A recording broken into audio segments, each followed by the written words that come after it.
یہ کس پیکٹ کا ذکر ہو رہا ہے, کس عہد کا ذکر ہو رہا ہے, کس بات کا اقرار ان سے لیا جا رہا ہے؟ یعنی نبیوں یعنی ہر نبی سے یہ وعدہ لیا گیا کہ اس کی زندگی اور دور نبوت میں اگر دوسرا نبی آئے گا تو اس پر ایمان لانا اور اس کی مدد کرنا ضروری ہوگا. جیسا کہ آپ کو پتا ہے کہ کئی مواقعوں پہ ایسا ہوا ہے کہ ایک نبی کی موجودگی میں دوسرا نبی بھی موجود ہے. جیسے حضرت موسیٰ علیہ السلام کے دور میں حضرت ہارون بھی ہیں, تو دونوں ایک دوسرے کے بردرز ہیں, مشن میں ایک ہیں, اور وہ تو ریئل بردرز بھی تھے. حضرت ہارون علیہ السلام تو ریئل بردر بھی تھے. اسی طرح حضرت ابراہیم علیہ السلام کے دور میں حضرت لوط علیہ السلام کا آنا, اسی طرح حضرت یعقوب جو کہ یوسف علیہ السلام کے والد ہیں, ان کے بیٹے یوسف علیہ السلام وہ بھی نبی ہیں. تو اسی لیے ایسا موقع آیا ہے کہ ایک نبی کی موجودگی میں دوسرا نبی بھی موجود ہے, تو دونوں ایک دوسرے کے سپورٹرز ہیں اور دونوں سیم بات کر رہے ہیں. یہ بات اللہ کیوں بتا رہے ہیں؟ جوز اور کرسچنز کو یہ باور کرانے کے لیے کہ تم لوگ کس ڈگر پہ چل پڑے ہو. تمام نبی آپس میں بھائی تھے. جیزس, موزس, ابراہیم علیہ السلام, یعقوب علیہ السلام, اسرائیل علیہ السلام, ٹھیک ہے, اسحاق علیہ السلام, یا جتنے بھی انبیاء ہیں, سلیمان علیہ السلام, داؤد علیہ السلام, تمام کے تمام انبیاء ایک دوسرے کو سپورٹ کر رہے تھے, اس کو لے کر چل رہے تھے. جو مشن قرآن مجید ہمیں انبیاء کا بتا رہا ہے کہ اللہ تعالیٰ نے تمام انبیاء کو اس لیے بھیجا کہ وہ رب کو پہچانے, وہ اپنے خالق کو پہچانے, اور وہ فکر آخرت کے ہی قائل رہیں. وہ کہیں پارٹی موڈ میں نہ چلے جائیں, یولو میں نہ چلے جائیں, یو اونلی لیو ونس, جس پارٹی موڈ میں شاید اس وقت ہماری یوتھ گزر بسر کر رہی ہے, جس میں میں بھی تھا. اس سے کوئی 10-15 کہ ہم نے بس قصے کہانیاں سنی ہوئی تھی کہ قیامت آئے گی, قیامت آئے گی اور اللہ ہے, لیکن وہ ہمارا جو لائف سٹائل تھا وہ اس کے خلاف گواہی دیتا تھا. کہ ظاہر ہے کہ ہر وقت پارٹی کرنا اور نہ نماز کا خیال رکھنا, نہ دینی کسی فریضے کا خیال رکھنا اور اپنی خواہشات کی پیروی کرنا, یہ چیز اس بات کی گواہی ہے کہ ایک بندے کی لائف سٹائل جو ہے, اس بندے کا لائف سٹائل یہ بتا رہا ہے کہ اسے کوئی فکر نہیں ہے, نہ مرنے کی فکر ہے, نہ اس مشن اور اس ذمہ داری کی فکر ہے جو وہ خود کہہ کر آیا تھا اللہ کو کہ میں فلفل کروں گا. تو وہ مشن, وہ ذمہ داری بار بار انبیاء یاد کرانے آئے کہ تم اس مشن پہ چلو جس مشن کا تم وعدہ کر کے آئے تھے کہ ہم دنیا میں جا کر امن پھیلائیں گے, ہم دنیا کو ایک انصاف والی جگہ بنائیں گے, ہم دنیا میں اچھائی پھیلائیں گے, ہم آپ کے دین پر چلیں گے, آپ کی شریعت پہ چلیں گے, جو وہی آپ بھیجتے رہیں گے. اب یہی عہد دیکھیں تمام انسانوں سے اللہ نے لیا. عالم ارواح میں تمام روحوں کو اللہ سبحانہ وتعالیٰ نے کھڑا کیا اور کہا کہ الستو بربکم, کیا میں تمہارا رب نہیں ہوں؟ سب نے کہا قالوا بلا, ایوری ون سیڈ بلا, بے شک آپ ہمارے رب ہیں. اور پھر اللہ تعالیٰ نے سب سے یہ پیکٹ لیا, اور پھر انسانوں کے خود ہی کہنے پہ اللہ تعالیٰ نے انسانوں کو دنیا میں وہ امانت دی, قرآن مجید کی امانت, یا وہ بہت بڑی ذمہ داری دے کر بھیجا, جس ذمہ داری کو آج ہم میں سے میجورٹی بھول چکے ہیں, اسپیشلی ہماری یوتھ اس چیز کو بھلا چکی ہے, اور اسی لیے ہماری لائف اتنی ڈپریسڈ ہے. میں حیران ہوتا ہوں کہ ہمارا چھوٹا سا ویژن ہے, ہمارا ویژن یہی ختم ہو جاتا ہے کہ میری فائنینشیل حالت نہیں ٹھیک ہے, یا ہمارا ویژن یہی ختم ہو جاتا ہے کہ میں لائف میں انجوائے نہیں کر پا رہا, یا ہماری یوتھ کی بات کریں تو ان کا ویژن یہیں پہ ختم ہو جاتا ہے کہ فلانے سے عشق لڑانا ہے, اور اس کے بعد جو ہے وہاں پر شادی ہو گئی تو کامیابی ہے, نہیں ہوئی تو زندگی برباد ہے. تو اتنا سا ویژن, اور اس ویژن پہ لوگ اپنی پوری زندگیاں برباد کر دیتے ہیں, غلط فیصلے لے کر, اور طرح طرح کی جھوٹی موٹی حرکتیں کرتے ہیں دوسروں کو امپریس کرنے کے لیے.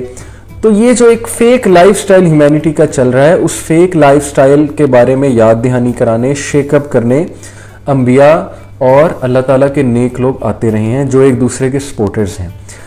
جیسے آج کے دور کی بات کروں تو یہ جو فتنہ ہے ہم سب پر, ایک فتنہ رائج ہے, کنزیومرزم کا فتنہ. کنزیومرزم آپ سمجھتے ہوں گے کہ کیپٹلزم جو ایک فلسفی ہے پروفٹ اور لاس کی, ویسٹ چونکہ کیپٹلزم کا قائل ہے, تو کیپٹلزم کیا ہے کہ ہر چیز پروفٹ اور لاس پر جو ہے وہ تم پرکھو, اور کیپٹلزم کا ہی برین چائلڈ کنزیومرزم ہے. یعنی کنزیومرزم سے مراد ہے کہ اتنی زیادہ پروڈکٹس ہوں کہ ایک عام بندے کی پوری زندگی یہی چیز میں صرف ہو جائے کہ یار میں نے پیسہ کما کے فلانا پروڈکٹ لینا, میں نے پیسہ کما کے فلانی گاڑی لینی ہے, میں نے پیسہ کما کے فلانی جگہ گھر لینا ہے, ڈی ایچ اے میں پلاٹ لینا ہے, یا میں نے پیسہ کما کے جو ہے وہ فلانے برانڈ کا پرس لینا ہے یا کپڑے لینے ہیں, یا میں نے پیسہ کما کے بچے کو وہ ادھر بھیجنا ہے, ہارورڈ میں بھیجنا ہے. اب اگر تو ان چیزوں کے پیچھے نیت کچھ اور ہے تو پھر تو ایک حد تک اسلام اس کی اجازت دیتا ہے، کوئی ممانعت نہیں ہے پلاٹ لینے میں، پیسہ کمانے میں، اچھے کلوتھس پہننے میں. لیکن کنزیومرزم ایک بہت نیگیٹو فلسفی ہے. کنزیومرزم ایک obsession ہے پروڈکٹس کے ساتھ، اور یہ obsession میں اس لیے ڈسکس کر رہا ہوں کیونکہ عصر جدید کے فتنے جب تک ہم نہیں ڈسکس کریں گے آپ کو یہ آیات کیسے سمجھ آئیں گی، آپ کو ان آیات کے پیچھے وہ فلسفہ کیسے سمجھ آئے گا جو فلسفہ اللہ سبحانہ و تعالیٰ ہمیں سمجھانا چاہ رہے ہیں. کیا فلسفہ ان آیات کے پیچھے؟ مجھے ساتھ ساتھ بتاتے رہیے گا کہ کیا جو اس وقت ٹرانسمیشن آ رہی ہے اس میں آواز ٹھیک ہے اور ویڈیو ٹھیک ہے، کیونکہ مجھے ایسا محسوس ہو رہا ہے کہ ویڈیو بار بار اٹک رہی ہے.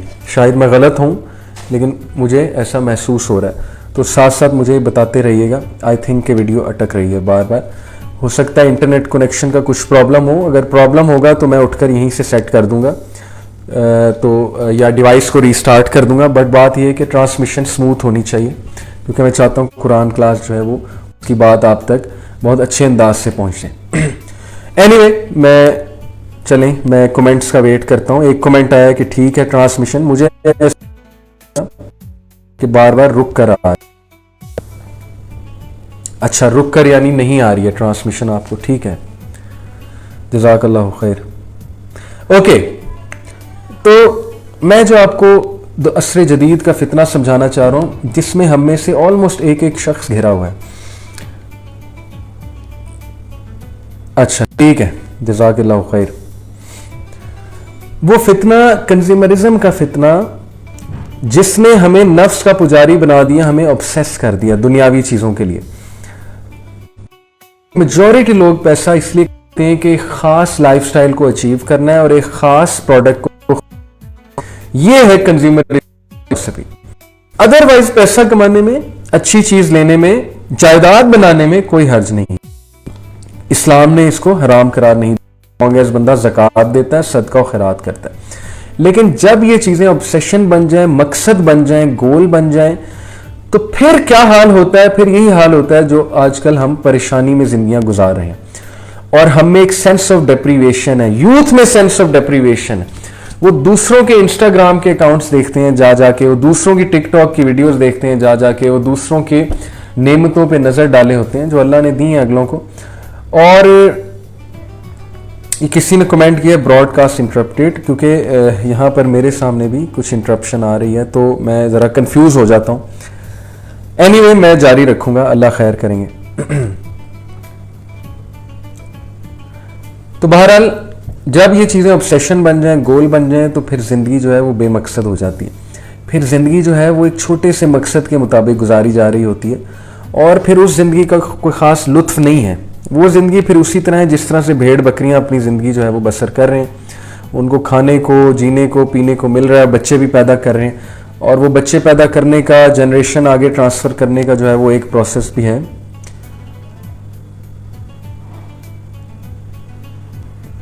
اچھا کسی نے کمنٹ کیا ہے کہ video stuck and broadcast interrupted آ رہا ہے، بیچ میں سٹاپ ہو جاتی ہے. بالکل چلیں انشاءاللہ ذرا نوٹ کرتے ہیں، شاید ٹھیک ہو جائے.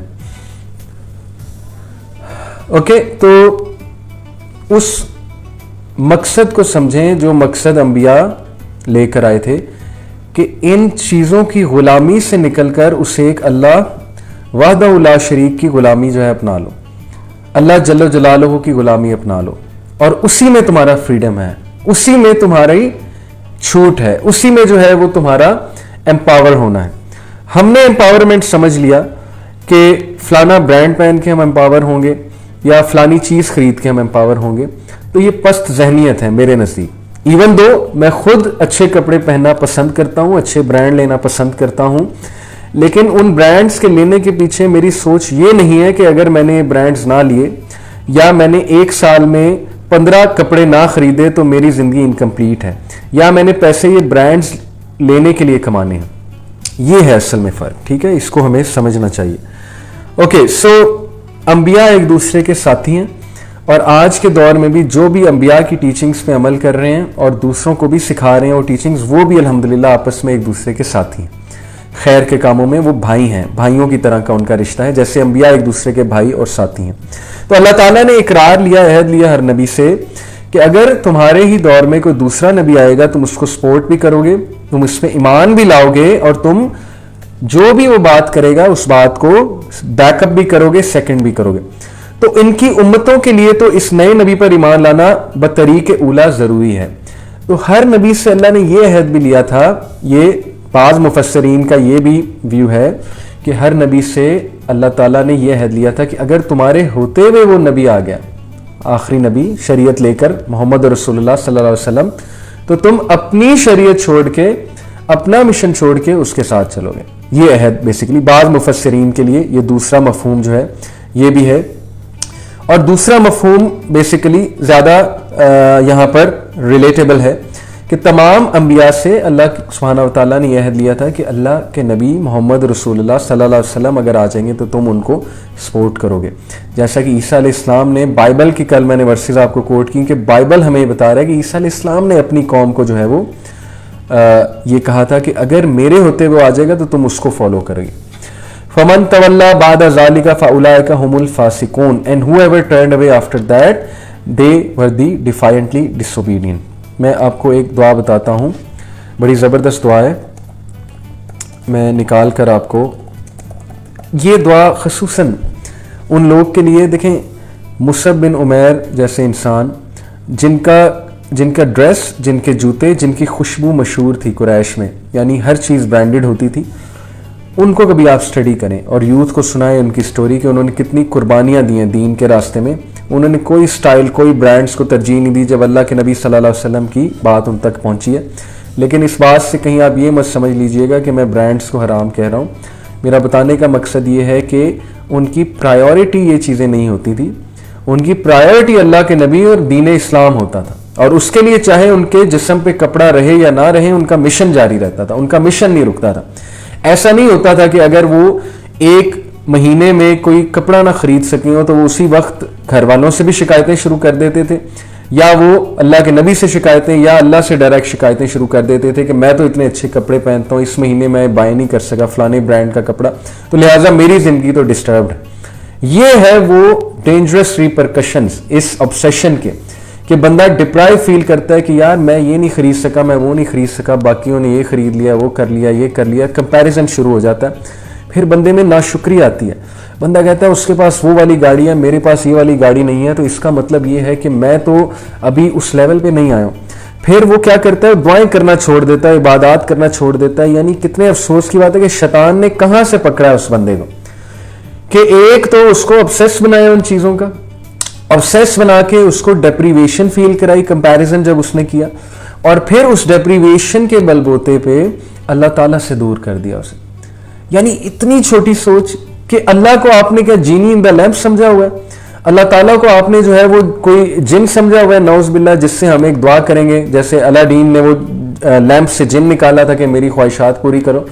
اللہ تعالیٰ کیا ہماری خواہشات پوری کرنے کے لیے, یا اللہ تعالیٰ نے ہم سے کچھ ڈیمانڈ کیا اور ہم اللہ کے بندے ہیں نعوذ باللہ کہ اللہ تعالیٰ جو ہے وہ ہمارے لیے کچھ کرنے بیٹھے ہوئے. استغفر اللہ. سمجھنا چاہیے دین کے فلسفے کو.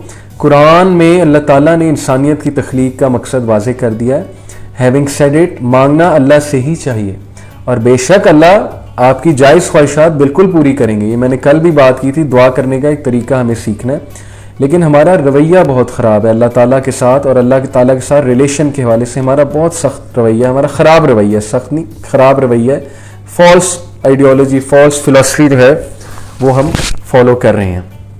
اوکے, سو آیت نمبر 82, فمن تولی بعد ذالک فاولئک هم الفاسقون, پس اس کے بعد بھی جو پلٹ جائے وہ یقیناً پورے نافرمان ہیں. یعنی اس کے بعد سے مراد ہے یہ اہل کتاب یہود و نصارہ اور دیگر اہل مذاہب کو تنبیہ ہے کہ بعثت محمدی صلی اللہ علیہ وسلم کے بعد بھی ان پر ایمان لانے کی بجائے اپنے اپنے مذہب پر قائم رہنا اس عہد کے خلاف ہے جو اللہ تعالیٰ نے نبیوں کے واسطے سے ہر امت سے لیا, اور اس عہد سے انحراف کفر ہے.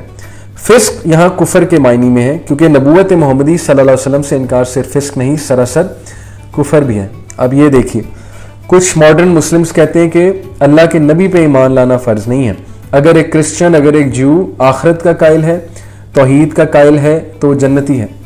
اور یہ بات کا استدلال وہ سورہ البقرہ کی ایک آیت سے کرتے ہیں جس میں اللہ تعالیٰ نے کہا کہ بے شک وہ لوگ جو یہود و نصارہ میں سے ہیں یا سابعین میں سے ہیں اور وہ اللہ پر ایمان لاتے ہیں اور روز آخرت پر ایمان لاتے ہیں تو وہ جنتی ہیں.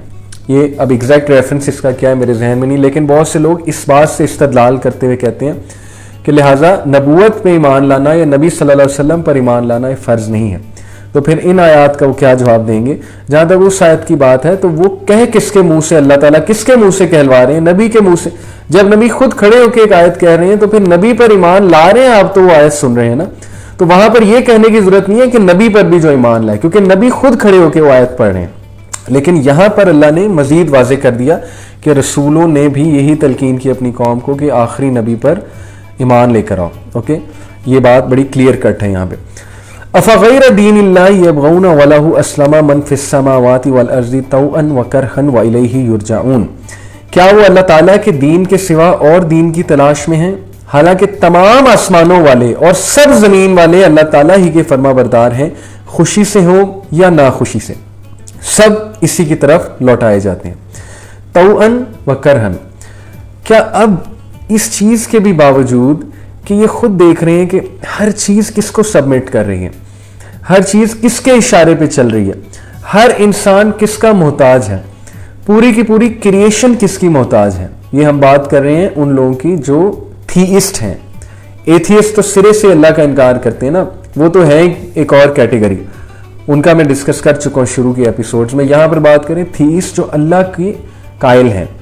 کس شکل میں قائل ہیں؟ اور شکل میں، جیسے ہندوز کسی اور شکل میں قائل ہیں، لیکن الٹیمیٹلی قائل تو ہیں گاڈ کے. تو جب سب نظر آ رہا ہے کہ ہر چیز ڈیپینڈنٹ ہے ایک واحد ذات پہ، اب اس کی ذات میں تم نے شرک شروع کر دیا. یہی تو بات ہے کہ لاجیکلی سوچو نا، تم خود اقرار کرتے ہو کہ ایک بڑا بینگ ہے. جیسے ہندوز بھی اس بات کا اقرار کرتے ہیں کہ یہ چھوٹے گاڈز ہیں، اصل میں جو بڑا گاڈ ہے اور اس کے چھوٹے چھوٹے سب گاڈز کہہ لیں یا اس کے کہہ لیں کارندے ہیں اس کا ہاتھ بٹا رہے ہیں، وہ ایک بڑا گاڈ برہما ہے. یہ تو ہندوز کا بھی کنسیپٹ ہے، ٹھیک ہے. اسی طرح کرسچنز فادر سن ہولی گوسٹ، فادر سن ہولی گوسٹ، تو فادر سب سے اوپر ہے. اسی طرح جوز بھی، اسی طرح تمام مذاہب آپ دیکھ لیں وہ ایک ڈیٹی جو سب سے بڑی ڈیٹی ہے، جو ہائر لیول ڈیٹی ہے. Even Greek mythology. تو جب سب یہ ایکسیپٹ کر رہی ہیں کہ ایک ہائی لیول ڈیٹی ہے تو پھر اس کے ساتھ شریک کیوں ٹھہرا رہے ہیں؟ ہر چیز جب اس پہ ڈیپینڈنٹ ہے، زمین و آسمان کی ہر چیز جو ہے اس کی طرف رجوع کر رہی ہے، تو پھر تم اس کے دین سے کیسے پھر سکتے ہو؟ یہ دین اسی کا ہے. جب تم تورا اور انجیل پر ایمان لے آئے ہو تو قرآن پر ایمان لانے میں تمہیں کیا دقت ہو رہی ہے؟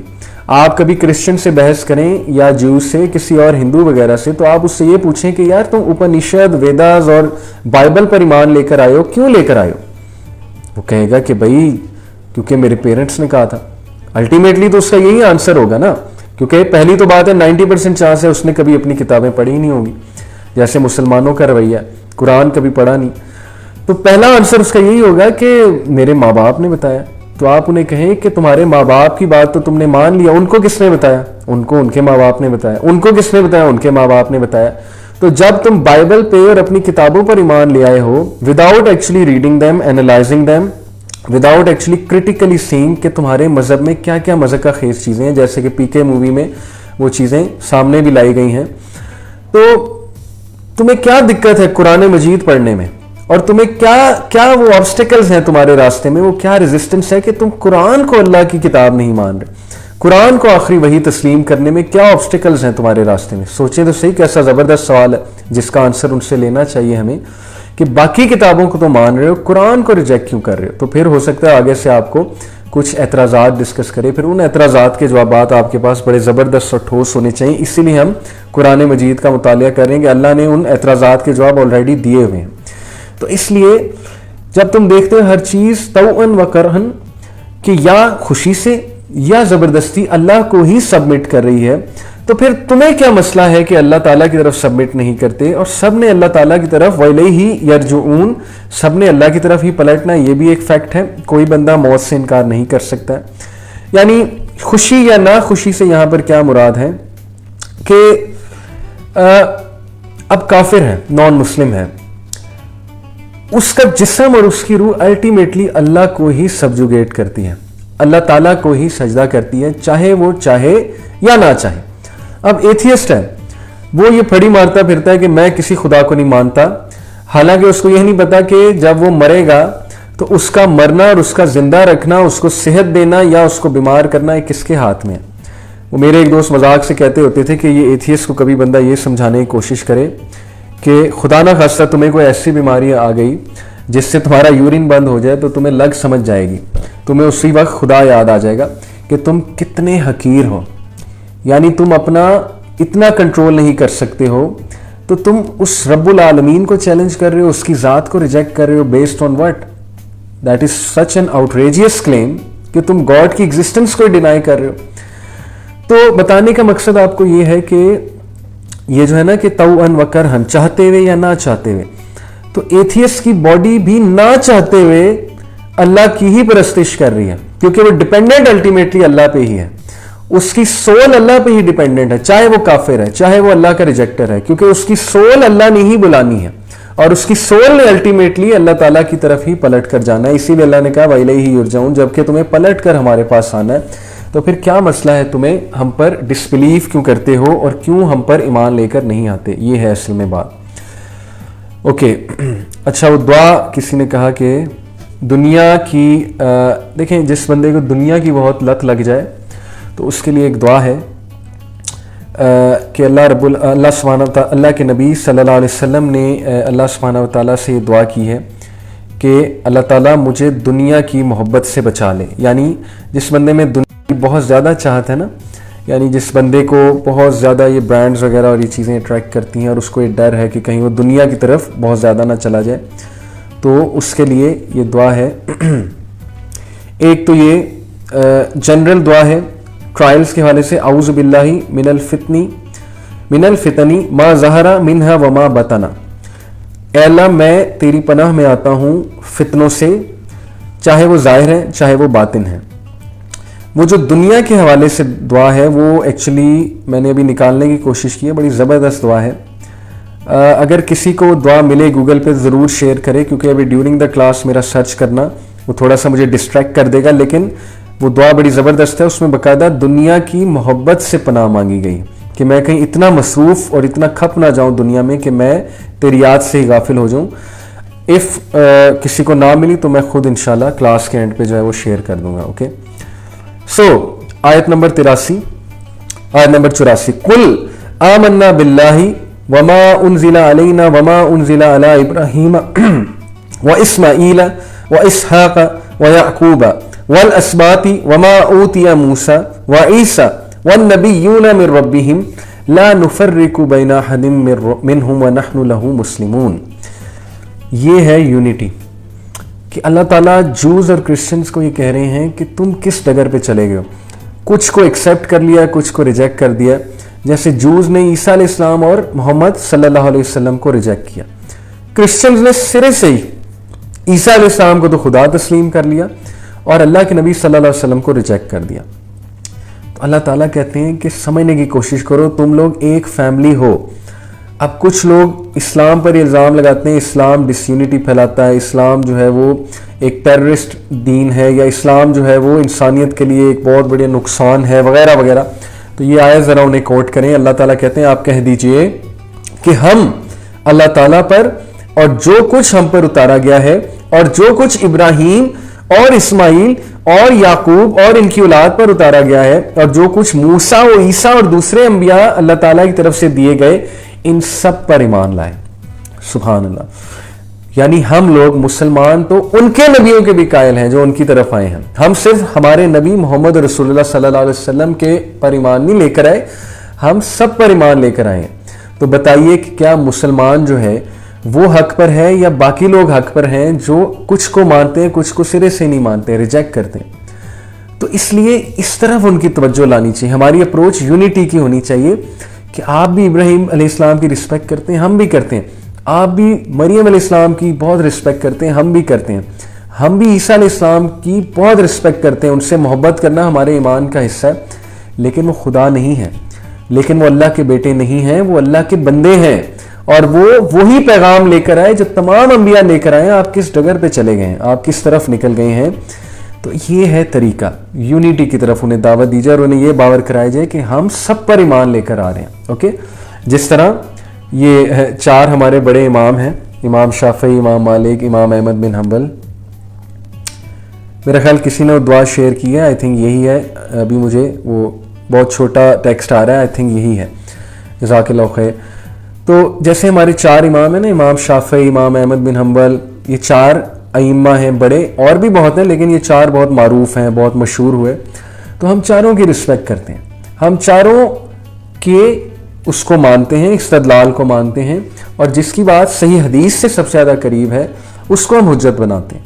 یہ بیسیکلی ہمارا ایک بیلیف ہے.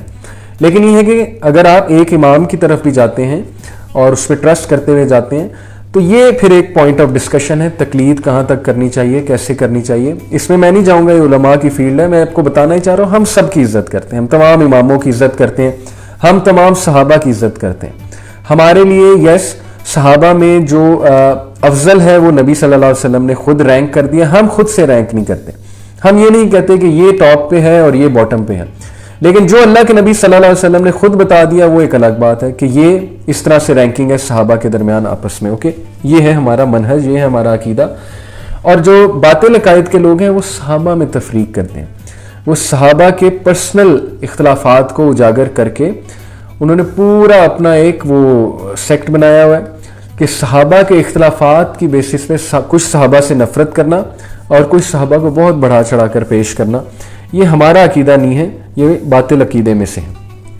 تو اسی طرح ہم کرسچنز اور باقیوں کو بھی یہی کہتے ہیں کہ ہم تمام پر ایمان لے کر آئیں، ہم یونٹی کے قائل ہیں. آپ تو کسی پر لے کر آئے، کسی پہ نہیں لے کر آئے، آپ ریجیکٹ کر رہے ہیں. اور کس بیسس پہ ریجیکٹ کر رہے ہیں؟ کیونکہ میرے امی ابو نے کہا. اصل میں تو بات یہ ہے نا، آپ کسی بھی کرسچن کو بٹھا کر پوچھیں، سامنے بٹھائیں کہیں بھی کہ بائبل پر ایمان کیوں لے کر آئے اور عیسیٰ علیہ السلام کو خدا کیوں مانتے ہو، اور قرآن کو کیوں نہیں اللہ کی کتاب مانتے، اور نبی صلی اللہ علیہ وسلم کو اللہ کا پیغمبر کیوں نہیں مانتے. تو وہ کہیں نہ کہیں گھوم پھر کے یہی جواب دے گا کہ کیونکہ that's how I am taught, that's how things were taught to me، مجھے اسی طرح سکھلایا گیا تھا. تو پھر آپ کے پاس موقع ہے کہ آپ اسے دعوت کی طرف لائیں. اور ہم ان میں سے کسی کے درمیان فرق نہیں کرتے، لا نفرق بین احد منہم ونحن لہ مسلمون. اور ہم اللہ تعالیٰ کے فرما بردار ہیں، ہم مسلمان ہیں، ہم فرق نہیں کرتے. لیکن خود اگر اللہ نے فرق کر دیا ہے تو یہ ایک الگ بات ہے. ہم فرق نہیں کرتے، ہم تفریق کرنے والے کوئی نہیں ہے. لیکن جیسے اللہ نے خود بتا دیا کہ سید الانبیاء محمد رسول اللہ صلی اللہ علیہ وسلم ہے. وَمَن يَبْتَغِي غَيْرَ الْإِسْلَامِ دِينًا فَلَن يُقْبَلَ مِنْهُ وَهُوَ فِي الْآخِرَةِ مِنَ الْخَاسِرِينَ. آیت نمبر 85. جو شخص اسلام کے سوا اور دین اور وے آف لائف تلاش کرے اس کا دین قبول نہ کیا جائے گا اور وہ آخرت میں نقصان پانے والوں میں ہوگا. Now compare this ayah with so-called intellectuals and philosophers of our age who say ہندو بھی ٹھیک ہے، کرسچن بھی ٹھیک ہے، جیو بھی ٹھیک ہے، سارے ٹھیک ہیں. Compare this with وہ جو قوالیاں ہم سنتے ہیں جو مجھے بھی کسی دور میں بڑی پسند تھیں اور میں کہتا تھا بھائی کیا بات ہے، کیا بات ہے، صوفیانہ کلام ہے. لیکن مجھے یہ نہیں پتا کہ ان قوالیوں کے پیچھے وحدت ادیان کی باقاعدہ ایک سوچ ہے. جیسے وہ تم میں گورکھ دندا ایک قوالی ہے جو بہت سنا کرتے تھے ہم، مسجد مندر یہ مے خانے، کوئی یہ مانے کوئی وہ مانے، سب تیرے ہیں جانا کاشانے، کوئی یہ مانے کوئی وہ مانے. اور پھر وہ اینڈ میں کہتا ہے کہ شاعر کہتا ہے کہ سب ہیں جب عاشق تمہارے نام کے، کیوں ہیں جھگڑے رحیم و رام کے. تو رحیم ہو یا رام ہو کیا فرق پڑتا ہے؟ سب جب عاشق تمہارے نام کے ہیں، سب جب کنیکٹ تم سے کر رہے ہیں تو فرق کیا پڑتا ہے؟ تو اس کا میں نے کاؤنٹر اس دن بھی دیا تھا کہ میں بھی فزکس پڑھ رہا ہوں، میرا ایک دوست بھی فزکس پڑھ رہا ہے، یا آپ کوئی کسی سبجیکٹ کی اگزامپل لے لیں، آپ بھی میتھ پڑھ رہے ہیں، آپ کا کوئی دوست بھی میتھ پڑھ رہا ہے. اب وہ غلط طریقے سے میتھ پڑھ رہا ہے، وہ غلط طریقے سے ٹیچر کی طرف ریچ کرنا چاہ رہا ہے، ٹیچر کو امپریس کرنا چاہ رہا ہے. میں صحیح طریقے سے، صحیح رولز ٹیچر کے بتائے ہوئے طریقے سے ریچ کرنا چاہ رہا ہوں. اب الٹیمیٹلی وہ غلط طریقے سے جب فیل ہو جاتا ہے تو اینڈ میں وہ مجھے کہتا ہے کہ جس طرح تم نے پڑھا وہ بھی ٹھیک ہے، جو طریقے تم نے فالو کیے وہ بھی ٹھیک ہے، جو میں نے فالو کیے، میرا جو دل کیا وہ بھی ٹھیک ہے. لیکن الٹیمیٹلی دونوں تو ٹیچر کی طرف ہی پہنچے. تو جواب میرا یہ ہوگا کہ تم فیل ہو کر پہنچے ہو کیونکہ تم نے ٹیچر کے ہی وہ بتائے ہوئے وہ ویز کو فالو نہیں کیا. اوکے، تو یہ جو وحدت ادیان کا فتنہ ہے کہ سب ٹھیک ہیں، اس سے بچیں. اور یہ باقاعدہ بالی ووڈ موویز میں پروموٹ کیا جاتا ہے کہ سکھ مسلمان سب ٹھیک ہیں. جہاں تک بات ہے سب ایک ہیں, تو اس سے تو ہم ایگری کرتے ہیں. سب ایک سے مراد ہے بطور انسان سب ایک ہیں, اس سے ہم ایگری کرتے ہیں. مثال کے طور پہ میں کوئی بہت ہی ایلیٹ کلاس انسان نہیں ہوں. ہندو کھڑا ہوا ہے میرے ساتھ, میں کھڑا ہوا ہوں, سکھ کھڑا ہوا ہے, سب کو انسانیت کے ناطے وہی بیسک نیسیسٹیز ہیں سب کی, سب اتنی ہی رسپیکٹ کے ڈیزرونگ ہیں, سب جو ہے اتنی ہی فریڈم کے ڈیزرونگ ہیں. یہ تو یہاں تک تو بات تسلیم کی جاتی ہے, اور ہمارا دین بھی اسی کی تعلیم دیتا ہے کہ بطور انسان سب ایکول ہیں. غور سے بات سننے کی کوشش کیجیے گا, بطور انسان سب ایکول ہیں. لیکن خدا کی طرف لے جانے والا راستہ, اگر میں یہ کہوں کہ نہیں جو راستہ میرا ہے وہی راستہ سکھ کا ہے, وہی راستہ ہندو کا ہے, سب ٹھیک ہیں, تو یہ بات ظلم ہے اور یہ بات غلط ہے. یہی بات اللہ تعالیٰ کہہ رہے ہیں کہ یہ جو کلیم کرتے ہیں کہ ہم بھی ٹھیک ہیں تم بھی ٹھیک ہو, تو ان سے یہ کہو کہ نہیں, اسلام کے علاوہ سیلویشن کے لیے کوئی اور دین, کوئی اور وے آف لائف قابل قبول نہیں ہے. ہاؤ از اٹ پاسبل کہ ایک بندہ اللہ کی توحید کا قائل ہے, اللہ کے ساتھ شریک نہیں کر رہا ہے, دوسری سائڈ پہ ایک بندہ ہے جو اللہ کے ساتھ شریک بھی کر رہا ہے, اللہ کا بیٹا بھی بنائے ہوئے ہے, تو کس طرح وہ اللہ تعالیٰ کی خوشنودی حاصل کر لے گا؟ جبکہ شرک اللہ سبحانہ و تعالیٰ نے بدترین جرم قرار دیا ہے, اور شرک کے کیا کیا ریپرکشنز ہیں. میں نے اس میں پورے لیکچر میں ایک بات کی ہوئی ہے کہ بہت سے لوگ سوال کرتے ہیں کہ کیوں اللہ کو اتنا غصہ ہے شرک میں, اور کیوں اللہ نے اس کو بدترین جرم قرار دیا, اللہ کو کیا فرق پڑتا ہے؟ آپ کبھی ہسٹری کھول کر دیکھیں کہ شرک نے کیا کیا نقصان کرایا ہیومن ہسٹری میں, اور شرک کی وجہ سے انسانیت کتنی ڈیوائیڈ ہو گئی ہے, اور شرک کی وجہ سے کتنا تعصب, کتنا پریجوڈیس اور کتنی ویک پرسنالٹیز آئی ہیں, اور باقاعدہ وارز ہوئی ہیں شرک کے بیسس پہ. دیٹس وائی شرک بدترین جرم ہے, کیونکہ شرک کے ریپرکشنز بہت برے ہیں. اوکے, سمجھنے کی کوشش کریں. تو اس لیے جو شرک پر ہے اس کا دین قابل قبول نہیں ہے. اور ہاؤ از اٹ پاسبل کہ اللہ تعالیٰ حرام, اب مثال کے طور پہ میں کہوں کہ کرسچن بھی ٹھیک ہے, میں بھی ٹھیک ہوں, تو کرسچن کے مذہب میں تو شراب بھی حلال ہے, کرسچن کے مذہب میں تو جو ہے وہ سور کا گوشت بھی حلال ہے, کرسچن کے مذہب میں تو جوا بھی حلال ہے. اوکے, کرسچن کے مذہب میں تو کیسینو بھی ٹھیک ہے. اسی طرح ہندوز کے نزدیک وہ پرساد بھی ٹھیک ہے. ہندوز کے نزدیک جو ہے وہ آپ ایک گاڈ کو, سو کالڈ گاڈ کو روزانہ دودھ سے نہلائیں, دودھ کو ضائع بھی کریں, وہ کتنے ٹن دودھ روزانہ جو ہے وہ گٹر میں جاتا ہوگا. تو کیا آپ بات کر رہے ہیں؟ یعنی خدا کنفیوز ہے. ایک طرف خدا کہہ رہا ہے کہ چیزوں کو ضائع نہ کرو, میرے رزق کو ضائع نہ کرو, مجھے کوئی ضرورت نہیں ہے تمہارے جو ہے وہ چیزوں کی, تم بس میری اطاعت کرو اور میرے احکامات کے مطابق زندگی بسر کرو. دوسری طرف وہی خدا کہہ رہا ہے کہ مجھے دودھ سے نہلاؤ. تو کیسے آپ سب کو کیسے ایکسیپٹ کر رہے ہیں؟ ایک طرف خدا کہہ رہا ہے کہ سور کا گوشت حرام ہے کیونکہ تمہارے لیے نقصان دہ ہے, خود دیکھو. دوسری طرف وہی خدا جب کرسچینٹی میں جاتا ہے تو وہ کہتا ہے کہ نہیں, ٹکا کے گوشت کھاؤ, سور کا ہیم برگر کھاؤ, برانڈز کھولو, بڑے بڑے فوڈ چینز کھولو. ایک طرف خدا کہتا ہے کہ جوا اور شراب حرام ہے, دوسری طرف وہی خدا جب کرسچینٹی میں جاتا ہے تو کہتا ہے کہ نہیں, نو پرابلم, شراب پیو, ٹکا کے پیو, الکوہل بالکل ٹھیک ہے. تو کیا کہنا چاہ رہے ہیں آپ کہ سب ٹھیک ہے؟ تو ذرا اپنی اس بات کا جائزہ تو لینا ہے کہ سب ٹھیک ہیں تو کیسے ٹھیک ہیں. یہ ہے اصل میں بات کہ انسان کو بہت سوچنا چاہیے اس بات پہ. ٹھیک ہے جی, تو دین صرف قابل قبول اسلام ہے, کیونکہ اسلام ہمیں حلال و حرام کی تمیز دیتا ہے. اسلام ہمیں خدا کا وہ تعارف کراتا ہے جو تعارف کوئی اور مذہب نہیں کراتا ہے. اسلام خدا کی وحدانیت, اللہ سبحانہ تعالیٰ کی وحدانیت کی تعلیم دیتا ہے, اور اسلام ہی ہمیں پریکٹیکل سلوشن دیتا ہے پرابلمز کا. اس لیے یہ زیادتی ہے کہ اسلام کے علاوہ کسی اور دین یا کسی اور مذہب یا کسی اور وے آف لائف پہ لوگوں کو لگا دینا, یہ ان کے ساتھ زیادتی ہے کہ وہ اس نعمت سے پیچھے رہ جائیں. اسی لیے ہمیں بجائے کہ اپولوجیٹک ایٹیٹیوڈ اپنانے کے کہ نہیں نہیں سب ٹھیک ہے, ہمیں اس بات کی سمجھ ہونی چاہیے کہ ہم دوسروں تک اس نعمت کو پہنچائیں, اس عظیم نعمت کو پہنچائیں. دیٹس وائی اللہ کے نزدیک دین صرف اسلام ہے, کیونکہ یہ ہماری بہترین رہنمائی کرتا ہے ہر طرح سے. آیت نمبر 86, کیف یہدی اللہ قوما کفروا بعد ایمانہم وشہدوا. آیت نمبر 86 جی, کیف یہدی اللہ قوما کفروا بعد ایمانہم وشہدوا ان الرسول حق وجاءہم البینات واللہ لا یہدی القوم الظالمین. اللہ تعالیٰ ان لوگوں کو کیسے ہدایت دے گا جو اپنے ایمان لانے اور رسول کی حقانیت کی گواہی دینے اور اپنے پاس روشن دلیلیں آ جانے کے بعد کافر ہو جائیں، اللہ تعالیٰ ایسے بے انصاف لوگوں کو راہ راست پر نہیں لاتا۔ یعنی یہاں پر کن لوگوں کی بات ہو رہی ہے کہ یہ یہود و نصارہ جنہوں نے اپنی دین میں ہی چینجز کر لی، اپنے مذہب میں ہی چینجز کر لی، تو ان کو اللہ تعالیٰ کیسے ہدایت دے گا جو ایکچولی ایمان لے کر آئے پرانے انبیاء پر، جیسے موسیٰ علیہ السلام پہ بنی اسرائیل ایمان لے کر آئی اور حقانیت کی گواہی بھی دی کہ بالکل موسیٰ علیہ السلام کے 10 کمانڈمنٹس بھی اڈاپٹ کیے، ان کی گواہی بھی دی، توراہ کی گواہی دی، انجیل کی گواہی دی، اور یہ گواہی بھی دی کہ آپ کے آنے کے بعد جو نبی آئیں گے، جو مسیحا آئیں گے، ہم ان کو بھی تسلیم کریں گے۔ لیکن اس کے باوجود جب وہ مسیحا آیا، یعنی محمد رسول اللہ صلی اللہ علیہ وسلم تشریف لائے دنیا میں، اور اتنی روشن دلیلوں کے ساتھ وہ آئے، کتنے معجزے تھے ہمارے نبی کے۔ کیا ابو جہل وہ معجزے نہیں دیکھتا تھا؟ کیا مشرکین اللہ کے نبی صلی اللہ علیہ وسلم کے کریکٹر کی گواہی نہیں دیتے تھے؟ کیا جوز گواہی نہیں دیتے تھے اللہ کے نبی صلی اللہ علیہ وسلم کے کریکٹر کی گواہی؟ اس کے باوجود یہ کفر کر رہے ہیں تو کیسے انہیں ہدایت ملے گی؟ سوچنے کی بات ہے۔ اس لیے یاد رکھیں کہ تکبر اور ایروگنس انسان سے ہدایت کے دروازے بند کر دیتا ہے۔ آپ نے دیکھا ہوگا کہ بہت سے لوگ بات ہی اگریسیولی شروع کرتے ہیں۔ آپ ان کو کوئی چیز بتانے کی کوشش کرو یا ان کی غلطی کریکٹ کرنے کی کوشش کرو یا ان کی توجہ ایک اور پہلو پہ دلانے کی کوشش کرو، وہ اگریسو ہو جاتے ہیں۔ ان کی اگریشن کی وجہ ان کی ایروگنس ہے کہ مجھے سب کچھ پتا ہے، مجھے بتانے کی کوئی ضرورت نہیں ہے، یا وہ تسلیم کرنے کے لیے ہی تیار نہیں ہے، یا وہ آگ بگولا ہو جاتے ہیں، یا وہ مذاق اڑانے لگ جاتے ہیں، موکنگ کرنے، جیسے ایتھیسٹ ہیں، ایروگنٹ ہیں ایتھیسٹ، سیدھی سی بات ہے۔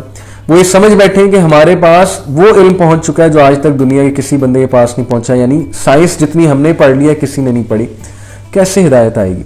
کیسے حق ان کے دل تک پہنچے گا؟ سمجھنے کی یہ بات ہے کہ تکبر سے بچنا چاہیے، ہر وقت اوپن مائنڈڈ ہو کے اگلے کی بات سننی چاہیے، سمجھنی چاہیے، اور اس بات کو چیک کرنا چاہیے قرآن اور صحیح حدیث سے۔ ٹھیک ہے جی، یہ ہے اصل میں بات، ہمیں ہر وقت اوپن مائنڈڈ ہونا چاہیے۔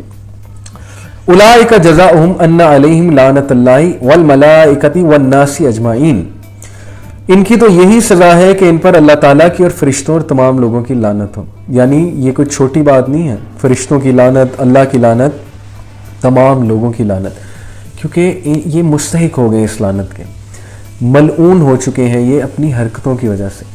تو نبیوں کو جھٹلانا کوئی چھوٹی بات نہیں ہے، نبی کی مخالفت کرنا، رسولوں کی مخالفت کرنا، یہ آپ لعنت کے مستحق ہو جاتے ہیں۔ اللہ معاف کرے اگر کوئی بندہ مخالفت کرے، جانتے بوجھتے مخالفت کرے۔ ایک ہے کہ اس کو مس انفارمیشن پہنچی ہے، اس کو غلط انفارمیشن پہنچی ہے جس کی وجہ سے کچھ مس کنسیپشنز ہیں، جان بوجھ کے مخالفت کرنا، جانتے بوجھتے مخالفت کرنا، تو یہ بہت سیریس کرائم ہے، بہت سیریس کرائم ہے۔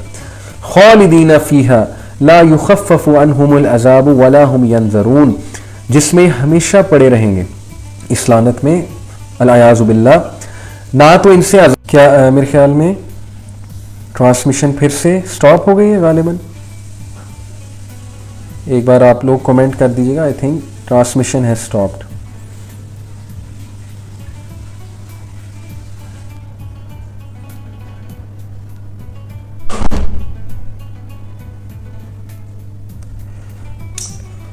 بے شک مگر جو لوگ اس کے بعد توبہ اور اصلاح کر لیں تو بے شک اللہ تعالیٰ بخشنے والا مہربان ہے۔ تو اللہ تعالیٰ کا یہ سٹائل ہے کہ وہ پہلے وارننگز دیتے ہیں، وہ قوموں کو تباہ ایسے ہی نہیں کرتے، نہ ہی وہ ظاہر ہے کہ کسی انسان کو گمراہی کی طرف بھیجتے ہیں جان کے، نہ ہی وہ کسی انسان کو پنش کرنا چاہتے ہیں۔ اللہ تعالیٰ کا جو سٹائل ہے وہ یہ ہے، اللہ کی سنت یہ ہے کہ پہلے قوموں کی طرف نبی بھیجتے ہیں، وارنرز بھیجتے ہیں، انہیں طرح طرح سے یاد دہانی کرائی جاتی ہے، ان کے سامنے روشن دلیلیں پیش کی جاتی ہیں جو ان کی اپنی لائف میں بھی ہوتی ہیں اور ارد گرد بھی آبزرویشن کے تھرو ہوتی ہیں اور وحی کے تھرو بھی ہوتی ہیں اور انبیاء کے تھرو بھی ہوتی ہیں۔ لیکن پھر بھی بات سمجھ نہ آئے تو پھر اللہ تعالیٰ جو ہے وہ ان کو چانسز دیتے ہیں کہ پلٹ آئیں گے مختلف طریقوں سے، آزمائش کے تھرو، تھوڑی پنشمنٹ کے تھرو، اس سے پہلے کہ بڑا عذاب آئے چھوٹے عذاب آتے ہیں، جیسے مسلمان امت مسلمہ پہ اس وقت جو عذاب ہے وہ چھوٹے عذاب ہیں، میں سمجھتا ہوں، تاکہ پلٹ آئیں، تاکہ یہ میری طرف آ جائیں، ان کو سمجھ آ جائے، یہ سرکشی کو چھوڑ دیں، کرپشن کو چھوڑ دیں۔ تو توبہ کا دروازہ ہمیشہ کھلا ہے۔ اللہ تعالیٰ جوز اور کرسچنز کی طرف بھی یہی کہہ رہے ہیں کہ اگر ابھی بھی تم لوگ اصلاح کر لو، اور وہ مسلمان بھی جو مرتد ہو گئے ہیں ان کے لیے بھی توبہ کا دروازہ ابھی تک کھلا ہے، جو اللہ سے مایوس ہو چکے ہیں۔ اس کے پیچھے ایک واقعہ ہے. انصار میں سے ایک مسلمان مرتد ہو گیا اور مشرکوں سے جا ملا, میوٹینی کر دی, بغاوت کر دی, لیکن جلدی اسے ندامت ہوئی اور اس نے لوگوں کے ذریعے سے رسول اللہ صلی اللہ علیہ وسلم تک پیغام بھجوایا کہ کیا میری توبہ قبول ہو سکتی ہے. اس پر یہ آیت نازل ہوئی. ان آیات سے معلوم ہوا کہ مرتد کی سزا اگرچہ بہت سخت ہے کیونکہ اس نے حق کو پہچاننے کے بعد بغض و عناد اور سرکشی سے حق سے اعراض و انکار کیا. ہم اگر کوئی دل سے توبہ اور اپنی اصلاح کر لے تو اللہ تعالیٰ غفور و رحیم ہے, اس کی توبہ قبول کرتا ہے. آیت نمبر 90 پڑھنے کے بعد میں مرتد کے بارے میں بات کرنا چاہوں گا آپ سب سے, کیونکہ یہ ایک بہت ہی امپورٹنٹ کویسچن ہے. یہ جو انٹرپشن بار بار ہو رہی ہے, غالباً انٹرنیٹ کنیکشن آج مسئلہ کر رہا ہے, اور آئی ڈونٹ نو کہ جب انٹریکشن ہوتی ہے تو بات وہیں سے جاری ہوتی ہے جہاں سے میں نے چھوڑی ہوتی ہے, یا پتہ نہیں بات شاید مس ہو جاتی ہے. تو واللہ عالم کہ اس وقت کیا ایشو جو ہے وہ کریٹ ہو رہا ہے, کیا پرابلم چل رہا ہے. آئی تھنک کہ انٹرنیٹ کا ہی ایشو ہے. میں ایک بار ذرا اس کو چیک بھی کر لیتا ہوں اور دوبارہ سے ٹرانسمیشن کو سٹارٹ کرتا ہوں.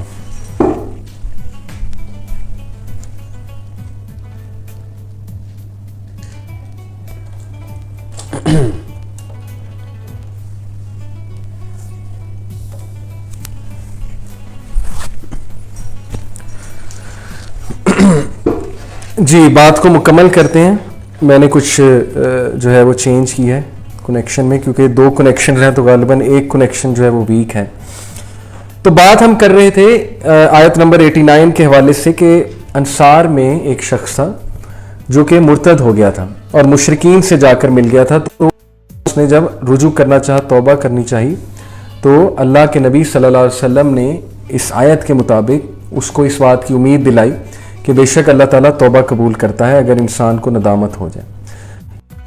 مرتد ہونا ایک بہت بڑا گناہ ہے, بہت بڑا کفر ہے. ان الذین کفروا بعد ایمانہم ثم ازدادوا کفرا لن تقبل توبتہم واولئک هم الضالون. بے شک جو لوگ اپنے ایمان لانے کے بعد کفر کریں پھر کفر میں بڑھ جائیں, ان کی توبہ ہرگز ہرگز قبول نہ کی جائے گی, یہی لوگ گمراہ ہیں. یہاں پر کس طرح کے لوگ مراد ہیں؟